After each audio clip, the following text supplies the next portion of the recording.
அநேகமாக இந்தியாவில் உள்ள அனைத்து மொழிகளிலும் ஒரு பாடிய பாடகர் யார் என்றால் அது இவர்தான், கேஜே ஜேசுதாஸ் தான். இந்திய மொழிகள் அத்தனை மொழிகளிலும் பாடியிருக்கின்றார். வெளிநாட்டு மொழிகள் என்றால் ஆங்கிலத்தில் பாடியிருக்கின்றார், லத்தீனில் பாடியிருக்கின்றார், ரஷ்ய மொழியில் பாடியிருக்கின்றார். இன்னும் சொல்லப்போனால் பக்கத்தில் உள்ள கிழக்காசிய நாடுகளில் மலாய் மொழியில் பாடியிருக்கின்றார். இந்த வெளிநாட்டு மொழிகளில் இவர் பாடிய பாடல்கள் கிறிஸ்தவ பாடல்கள்.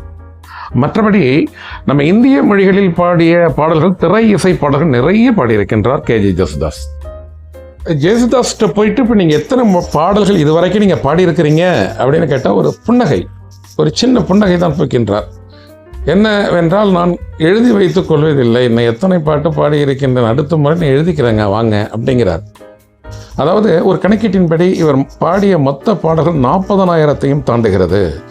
அநேகமாக இந்திய திரை இசை பாடல் பாடியவர்களில், பாடகர்களில் அதிக எண்ணிக்கை உள்ள பாடல்களை பாடியவர் இவராகத்தான் இருக்கும் என்கின்றார்கள்.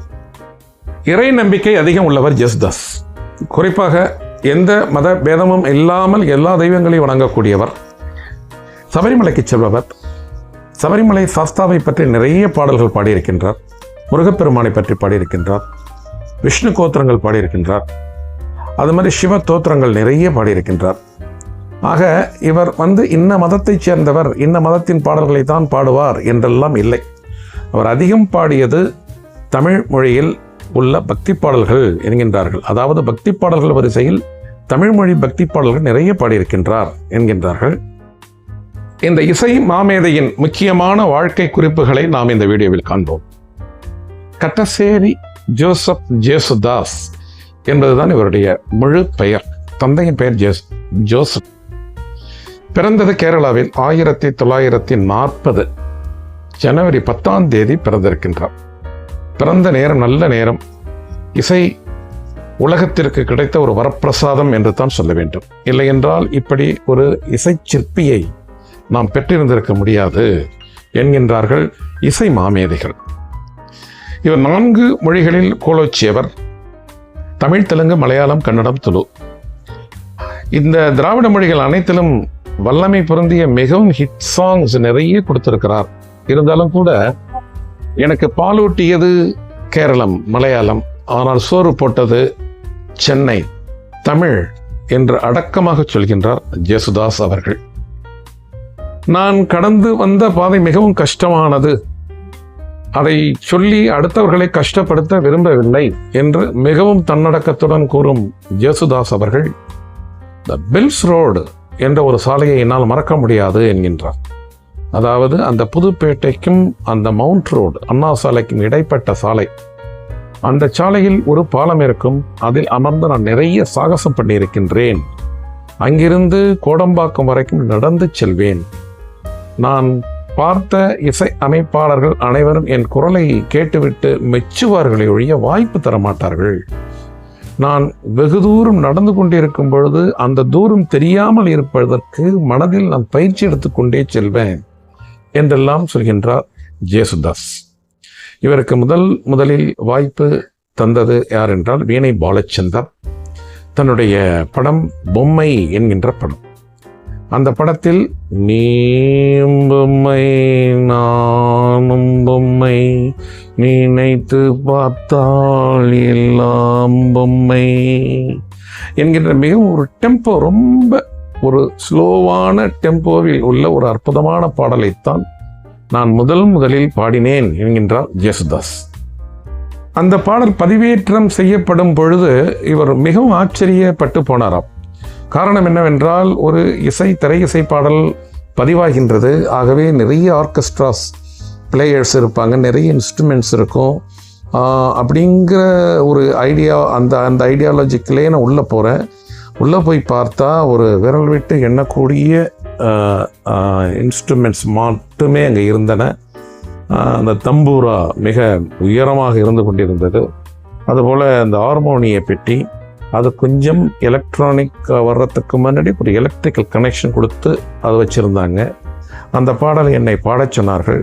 நான் பாடும் பொழுது இன்னும் அதை நீ டெம்போ கம்மி பண்ணணும் அப்படின்னு சொல்லிட்டு திருப்பி அந்த 1 2 3 அவங்க அந்த டெம்போ நிர்ணயம் பண்ணுறதுக்காக அவங்க சொல்லும் பொழுது நான் கொஞ்சம் அரண்டு போனேன். காரணம், டெம்போ இத்தனை கம்மியாக உள்ள பாடலை நான் முதலில் பாடலாமா என்று. ஆனால் பார்த்தால் அந்த டெம்போவில் அந்த பாடல் மிக அற்புதமாக வந்திருந்தது என்று கூறுகிறார் ஜேசுதாஸ். உங்களுக்கு எந்த பாடல் பிடிக்கும், எந்த மொழி பிடிக்கும் என்றால், அவர் ஏதோ ஒரு பூடகமாக சிரித்து மழுப்பவெல்லாம் இல்லை. எனது தாய்மொழி மலையாளம். ஆகையால் மலையாளத்தில் பாடிய பாடல்கள் பிடித்திருந்தாலும் கூட நான் நன்றி மறவேன். ஆதலால் தமிழ் பாடல்களை பாடும் பொழுது எனக்கு மனதுக்குள் ஒரு லயிப்பு இருக்கும், ஒரு இனிப்பு இருக்கும். அதிலும் குறிப்பாக மெல்லிசை மன்னர்கள் இசையமைத்த பாடல்களை நான் பாடும் பொழுது நான் மிகவும் துவண்டு போனேன். அதை துவண்டு போனேன் என்றால் என்னை மெய்சிலிருக்க வைத்து என்னை அழ வைத்து விட்டது சில பாடல்கள். அதனால் நான் உண்மையை சொல்லணும்னா நான் அழலை. நான் உள்ளுக்குள் என்னுடைய ஒருவேளை நான் கஷ்டப்பட்டு வந்ததை நினச்சி நான் அழுதேனோ என்னமோ தெரியல. சில பாடல்கள்லாம் பாடும் பொழுது எனக்கு அப்படி ஒரு அழுகையும் ஆத்திரமெல்லாம் வந்திருக்கின்றது. நான் இன்ன இசையமைப்பாளர்கள் என்று சொல்லுவதற்கில்லை. குறிப்பாக தமிழ் இசை அமைப்பாளர்கள் எல்லோரும் எனக்கு வாய்ப்பு தந்திருக்கின்றார்கள். MS விஸ்வநாதனிலிருந்து KV மகாதேவன், இளையராஜா மற்றும் இன்றைய ரகுமான் வரைக்கும் அனைவருமே ஏதோ தெரியவில்லை, ஏதோ ஒரு மெஜஸ்டிக் டோன் அப்படின்னு என்னுடைய டோனை நினைத்து அதற்காக ஒரு கேட்டகரைஸ் பண்ணி எனக்கு ஒரு சிறப்பு பாடல்கள் எல்லாம் தருவார். குறிப்பாக நான் இந்தியன் பாடலில் உள்ள அந்த பச்சை கிளிகள் அந்த பாடலை நான் பாடும் பொழுது நான் வெளிநாட்டில் இருந்தேன். அப்பொழுது AR ரகுமான், நீங்கள் அங்கிருந்தே நீங்கள் பாடி அதை அனுப்பிவிடுங்கள், நான் இங்கு உள்ள இந்த தொழில்நுட்பத்தை வைத்து நான் சரி செய்து கொள்கின்றேன் என்றார். பிறகு என்னிடம் அவர் சொன்னது, நான் தொழில்நுட்பத்தை வைத்து எதுவும் சரி செய்யவில்லை, நீங்கள் பாடியதை அப்படியே நாங்கள் பதிவேற்றம் செய்துவிட்டோம், மிகவும் அருமையாக இருந்தது என்று பாராட்டினார். இதெல்லாம் என்னுடைய நினைவலைகளில் ஓடும் அப்படிங்கிறாரு KJ ஜேசுதாஸ்.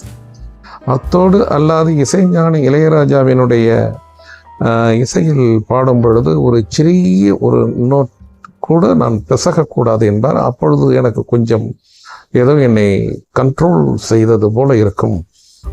அதனால் பயபக்தியுடன் நான் பாடியது எந்த இசையமைப்பாளருக்கு என்றால் அது இளையராஜாவிற்கு என்று மனதார ஒரு சிரித்து கொண்டே சொல்கின்றார் KJ ஜேசுதாஸ். இந்தியாவில் உள்ள பல்வேறு மொழிகளில் நீங்கள் பாடியிருக்கின்றீர்களே, ஒரே மொழியில் கூட பாடியிருக்கீர்கள், அஸ்ஸாமியில் பாடியிருக்கின்றீர்கள், குஜராத்தியில் பாடியிருக்கின்றீர்கள், இத்தனை மொழிகளில் பாடியிருக்கின்றீர்களே, மொழி பிரச்சனை உங்களுக்கு வரலையா என்று கேட்டதற்கு அவர் சொன்ன பதில், பாடலுக்கு இசைக்கு மொழி கிடையாது. ஏனென்றால் அந்த ராகம் ஸ்ருதி தாளம் அந்த எல்லாம் ஒரே ஒன்று தான். இன்னும் சொல்ல போனால் வெஸ்டர்ன் மியூசிக்கிலும் கூட அந்த 12 நோட்ஸ், அதாவது 7 நோட்ஸில் அந்த ஆஃப் நோட்ஸை பிரித்தோம்னா 12 நோட்ஸ் இருக்கும். ஆகவே அதில் இசைக்கு மொழி பேதம் கிடையாது என்று சொன்னவர் சிரித்து கொண்டே சொன்ன இன்னொரு வார்த்தை, நான் தமிழ் பாடல்கள் இத்தனை பாடியிருக்கேன் இல்லையோ, எனக்கு தமிழ் சுத்தமாக தெரியாது, ஏதோ நான் தத்தக்கா பித்தக்கா என்று தமிழ் பேசுகிறேனே ஒழிய தமிழ் எழுத படிக்க எனக்கு தெரியாது. தமிழ் பாடல்களை நான் பாடும் பொழுது மலையாளத்தில் வைத்துத்தான் நான் பாடுவேன். மலையாளத்தில் அந்த கண்டென்ட், அந்த ஸ்கிரிப்ட் எல்லாம், மானுஸ்கிரிப்ட் எல்லாம் மலையாளத்தில் இருக்கும், மலையாளத்தில் உச்சரிப்பேன். அதனால் கூட சில எழுத்து பிழைகள் கூட வந்திருக்கலாம், என்னை வஞ்சி இருக்கலாம், நிறைய இசையமைப்பாளர்கள் பேசியிருக்கலாம், ரசிகர்கள் கூட என்னை திட்டியிருந்திருக்கலாம். குறிப்பாக இந்த தியாகம் என்கின்ற படத்தில் நான் ஒரு பாடலை பாடும் பொழுது, நினைவாலே சிலை செய்து உனக்காக வைத்தேன், திருக்கோவிலே ஓடிவா, அந்த திரு என்பதற்கு THERU போல ஆங்கிலத்தில் எழுதுவது போல எழுதி கொடுத்து விட்டார்கள். நான் அதை திருக்கோவிலே என்று சொல்லிவிட்டதால் அது மிகப்பெரிய ஒரு செய்தியாக பேசினார்கள். அதுவும் கூட அந்த செய்தியாக பேசப்பட்டதுனாலேயும் நான் நிறைய விளம்பரமானேன் என்று அவரிடம் பேசும் பொழுது நமக்குள் ஒரு புத்துணர்ச்சி வருகின்றது என்று தான் நாம் சொல்ல வேண்டும். அந்த அளவுக்கு ஒரு மிக அருமையான, அடக்கமான, உயர்வான ஒரு மனிதர் என்றால் அவர் ஜேசுதாஸ் தான். ஹிந்தி மொழியில் பாடும் பொழுது நீங்கள் சிரமப்பட்டதுண்டா ஏதேனும்? அந்த இசையமைப்பாளர்களையும் நமது தமிழ், அதாவது இந்த தென்னகத்து இசையமைப்பாளர்களையும் எந்த அளவில் நீங்கள் பிரித்து பார்க்கிறீர்கள் என்று கேட்டதற்கு அதற்கு ரொம்ப அருமையாக ஒரு பதில் சொன்னார்.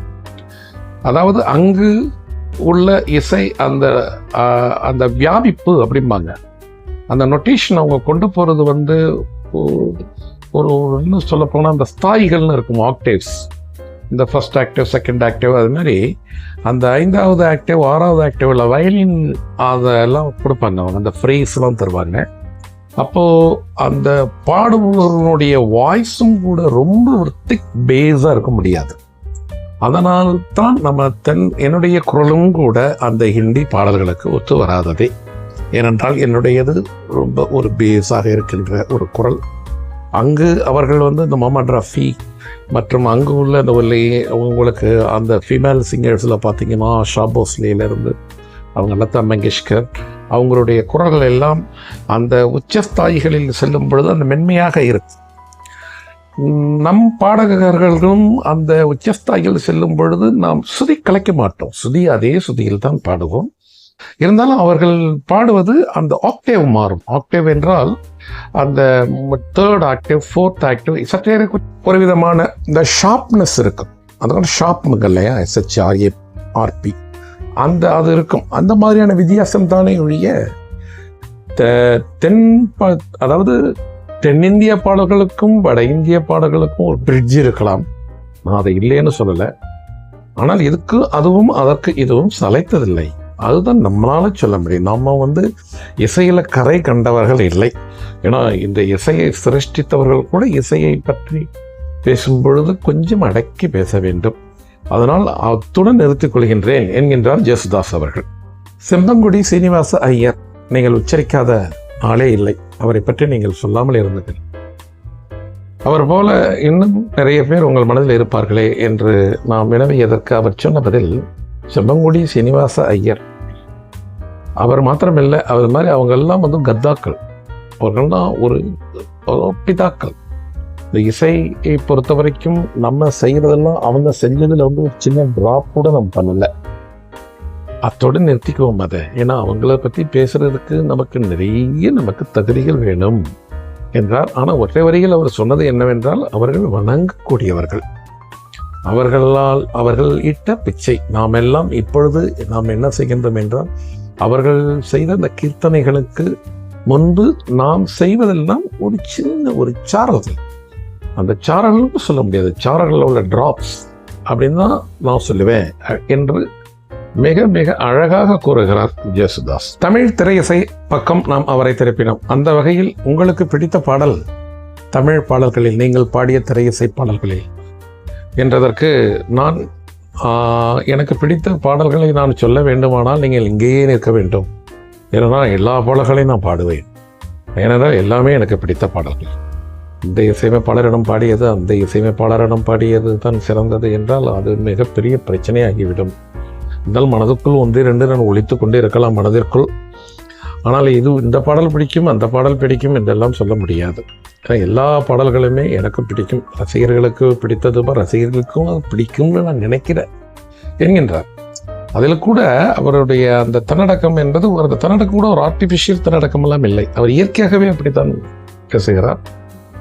ரசிகர்கள் கூட என்னுடைய பாடல்களை பிடிக்கும்னு நினைக்கிறேன் என்று தான் சொல்கின்றார். ஆக உங்களுடைய பாடல்களுக்கு நிறைய ரசிகர்கள் அடிமையாக இருக்கின்றார்கள். அதெல்லாம் என் பாடல்களுக்கு அவர்கள் அடிமையாக இருக்க வேண்டும். பாடல்களை கேட்டுட்டு ரசிச்சுட்டு அப்படியே போயிட்டு இருக்கணும் என்றெல்லாம் சொல்கின்றார் ஜேசுதாஸ். நிறைய இவர் ஒரு பாடகர், மிகச்சிறந்த ஒரு கர்நாடக சங்கீதத்தை கரைத்து குடித்து அத்தனை கீர்த்தனைகளையும் பாடக்கூடியவர். அந்த 64 மேளகத்தா ராகங்களில் உள்ள நீங்கள் ஒவ்வொரு ராகத்திற்கும் உள்ள அந்த அவரோகணம் நீங்கள் சென்று வரலாம் என்றால் உடனே சொல்லக்கூடியவர். கீர்த்தனைகள் என்றல்ல, அந்த சங்கீத சாரலில் உள்ள அனைத்து விஷயங்களையும் அவர் புரிந்தவர். இத்தனை ஒரு அடக்கமாக பேசுவதற்கு காரணம் அத்தனையும் தெரிந்திருப்பதனால்தான் என்று மட்டும் நமக்கு தெரிகிறது. இருப்பினும் தமிழ் திரை இசை பாடல்களில் நிறைய பாடல்கள் ஹிட்டாகி இருக்கின்றன. அந்த செந்தாழம்பூவில் மற்றும் அந்த அம்மா என்று அழைக்காத உயிரில்லை, இந்த பாடல்களை எல்லாம் எனக்கு தெரிந்த அளவில் நான் பாடி காட்டும் பொழுது, நீங்கள் என்னை விட நீங்கள் நல்லா பாடுறீங்க இல்லையோ, நீங்களே பாடலாமே அப்படின்னு அந்த அளவுக்கு ஒரு என்கரேஜ் பண்ணக்கூடியவர். அவர் பாடிய பாடல்கள் எண்ணற்ற பாடல்கள். நம்ம இந்த கிளிப்பிங்கில் கூட நம்ம இன்சர்ட் பண்ணலாம் அப்படின்னு பார்த்தால் நிறைய பாடல்களை நாம் அங்கே இன்சர்ட் செய்ய வேண்டும். அதிலும் அவர் பாடிய குறிப்பாக அந்த கல்யாணி ராகத்தில் அமைந்த இளையராஜாவினுடைய இசையில் அமைந்த பாடல் அம்மா என்று அழைக்காத உயிர் இல்லை, அது அந்த பாடலில் உள்ள அந்த சரணம் அவர் செல்லும் பொழுது நீங்கள் அத்தனை ஒரு அருமையாக நீங்கள் ட்ராவல் பண்ணிட்டு வந்தது மாதிரி ஒரு தெரியும் அப்படின்னு அது மட்டும் சொன்னார். அதான் அந்த சரணம் எனக்கு மிக மிக பிடித்த சரணம் அது. அப்புறம் அந்த பாடலை முடித்த கையோடு அந்த பாடலை எழுதிய வாலி, இளையராஜா, யேசுதாஸ் எல்லோரும் சேர்ந்து ஒரு அழுகையே வந்து விட்டது என்றெல்லாம் சொன்னார்களே, அது உண்மை. அதெல்லாம் கட்டுக்கதைகள், அப்படியெல்லாம் இல்லை. இதை கூட இளையராஜா கூட ஒரு இடத்துல சொல்லியிருக்கிறார், அப்படியெல்லாம் யாரும் அழுததில்லை. வாலியும் கூட சொல்லியிருக்கிறார். அப்படி பார்த்தால் அனைத்து பாடல்களுக்கும் அழ வேண்டும் நாம் என்ற அதிலும் ஒரு தன்னடக்கம். இந்த பாடல் அந்த பாடல் என்றல்ல, நான் இளையராஜாவிடம் பாடிய அத்தனை பாடல்களுக்குமே நான் அழ வேண்டும். சில பாடல்களை கூட அவங்க ஏற்கனவே ட்ராக் பண்ணி வச்சுருப்பாங்க, நான் வரமாட்டேன்னு நினச்சி அந்த பாடலை கூட அவங்க படத்தில் பதிவேற்றம் செய்து அதன் பிறகு அந்த ஆடியோ ரெக்கார்டிங்காகவே அந்த பாடலை என்னையும் திருப்பி பாட வைத்த பாடல்கள் நிறைய இருக்கின்றன. அந்த பாடல் எல்லாம் பதிவேற்றம் செய்யப்பட்டது, அந்த ட்ராக்ல பாடி முடிச்சுட்டாங்க. இருந்தாலும் என்னையும் பாட வைத்தார்கள். குறிப்பாக அந்த தூரல் நின்று பூச்சி என்ற படம், அந்த படத்தில் வரும் அந்த பாடலுக்கு என்னை பாடும் பொழுது அந்த நம்பியார் பாடுவதற்காக குரலை சற்று மாற்றி பாட வேண்டும் என்றார். அப்பொழுதுதான் நான் கொஞ்சம் ஒரு காமெடியாகவே செய்தேன், அதை கரகரப்பாக வைத்துக்கொண்டு அதற்குத்தான் சிரித்தான். அவர் அழவில்லை, நல்ல வேளை நான் இளையராஜாவை அழ வைக்கல, நான் சிரிக்கத்தான் வச்சேன் என்றெல்லாம் காமெடி, ஒரு ஹியூமரஸ் ஒரு பர்சனாலிட்டி என்பதிலும் இது நம்ம நிறைய நீங்கள் பேட்டிகள் கூட நீங்கள் பார்க்கின்றோம். ஒவ்வொரு பேட்டியிலும் கூட அவர் அப்படித்தான் சொல்லலாம். அந்த டி ராஜேந்தர் அவர்கள் சொல்லிக் கொடுத்த ஒரு பாடல் என்பதை நாம் சற்று ஒரு கிளறிய பொழுது அவர் சொன்னது ஆமாம், அது அத்தனை உண்மை. ஏனென்றால் அவன் ஒரு மகா இசைச்சிற்பி. இசை என்பதை அனைத்தும் கற்றுக்கொண்டு வந்து தான் இசையமைப்பாளராக வேண்டும் என்றால் நிறைய பேர் இசையமைப்பாளராக ஆகி இருக்க முடியாது. இசை என்பது ஒரு ஞானம், இயற்கையிலேயே வரும். அந்த இயற்கையிலேயே அந்த சரஸ்வதி அந்த ஞானத்தை ஊட்டி இருந்தால் அவர்கள் இசையமைப்பாளராகலாம். அதுபோலத்தான் டி ராஜேந்தர் அவர் என்னை அணுகிய பொழுது அவருடைய அந்த சொல்லிக் கொடுக்குற அந்த பக்குவமே மிக அருமையாக இருந்தது. அந்த பாடலும் நொட்டேஷனும் ரொம்ப ஒரு கஷ்டமான நொட்டேஷன்ஸ் எல்லாமே, ஆனால் கணக்கில் இருந்தன, அதிலெல்லாம் மாற்று கருத்தே இல்லை. நான் யாரையும் குறைத்து மதிப்பிட முடியாது. எஸ்பி பாலசுப்ரமணியம் என்னுடைய சிறந்த நண்பர், என்னை விட ஏராளமான பாடல்கள் பாடியிருக்கின்றார். அவருடைய இசையமைப்பில் என்னை பாட வேண்டும் என்று சொன்னார். அவர் சரணத்தில் இப்படி பாடுவதற்கு கஷ்டமாக இருக்கின்றதே என்று கூட சொன்னேன். அதற்காக அவர் மாற்றவில்லை, அதையே வைத்திருந்தார். அது அற்புதமாக இருந்தது. எனக்கு தெரியவில்லை அந்த இடம், அவர் சொல்லிக் கொடுத்தார். அதனால் நான் நிறைய இசை கற்றுக்கொண்டு விட்டேன் என்று சொல்ல முடியாது. அவர் அந்த இடத்தில் அந்த சரணம் இந்த இடத்தில் இந்த சுருதியிலே இருக்கிறது என்றார். அகரம் இப்போ சிகரம் ஆச்சு, அதுதான் பல்லவி. சங்கீதமே தன்னறி தன்னோரை தாரே தாரரி, அதெல்லாம் சரி. அந்த சரணம் செல்லும் பொழுது அந்த நோட்டு இந்த சம்மதம் இல்லாத ஒரு நோட்டில் போகுவது போல் எனக்கு தெரிந்தது. அவர் செய்தது சரி. அவர் அங்கு செய்திருந்த ஒரு வினயம் என்னவென்றால், சரணத்தை பாருங்க. தாராரே தாராரே தரிராரே தாராரே தேராரே தாரே தெரிராரே தரிராரா என்று ரொம்ப ஒரு கலப்பாக வரும் அது. அதனால் அப்பேற்பட்ட நபர்கள் நிறைய பேர் அவர் இசையமைப்பாளராக இருந்து அந்த 4-5 படங்களுக்கு ஒரு இசையமைத்திருக்கலாம். இருந்தாலும் அந்த பாடல் எனக்கு ரொம்ப பிடித்திருந்தது. அதனால் கூட அதை ஏற்றுக்கொண்டேன். பாடுகிறேன் என்று சொன்னேன். இல்லை, இந்த டியூன் நீங்கள் தான் பாடணும், அதுக்காக தான் இந்த டியூனே போட்டது என்று கூட சொன்னார் அவர் என்றெல்லாம் ஜேசுதாஸ் கூறினார். ஆக ஒரு மிகச்சிறந்த ஒரு மனிதர், மாமனிதர், இசை மாமேதை என்று நிறைய சொல்லிக்கொண்டு போகலாம். இதை கேட்டால் கூட அவருக்கு பிடிக்காது. அதாவது இந்த மாதிரி இசை மாமேதை ஓ என்று கடவுள் எல்லாம் சொல்கின்றீர்களே சரியா என்றெல்லாம் அவர் கோபிப்பார். ஆக ஒரு அருமையான நபரை நாம் அவருடைய அவருடைய புகழ்களை பற்றி இந்த வீடியோவில் சொல்லியதற்கு நாம் மிகவும் பெருமை அடைகின்றோம்.